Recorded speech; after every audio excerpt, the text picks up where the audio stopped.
Hi అండి. మునగాకు తాళింపు చేసుకోవడానికి మునగాకు కోస్తున్నాను. ఇది మా తోటలో ఏసుకున్నాము. 5 కొమ్మలు గుచ్చాము. 5 కొమ్మల్లో 2 కొమ్మలు చనిపోయాయి. 3 కొమ్మలు మాత్రం ఎగుర్లు పెట్టుకొనొచ్చాయి. సంవత్సరం అయింది ఈ చెట్టేసి. అదే ఆ కొమ్మలు గుచ్చి.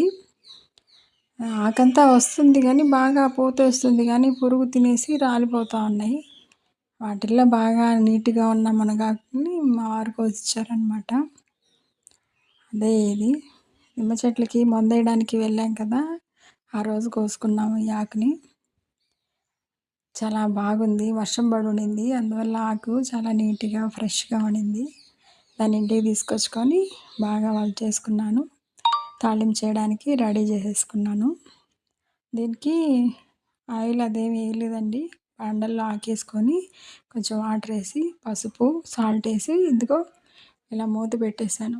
వాటర్ అంతా బాగా వచ్చింది కదా! దీన్ని బాగా కలిపెట్టుకున్నాననమాట. ఇంకా కొంచెం వాటర్ ఉంది. ఆ వాటర్ అంతా కూడా కంప్లీట్ అయిపోయే లోపల దానికి మసాలా రెడీ చేసుకోవాలి. మసాలా ఏంటి అని అంటే ఎండుమిర్చి ఒక 4, శనగలు, తెల్లగడ్డ అవి ఆ మూడింటిని మిక్సీ పట్టేసుకునేది.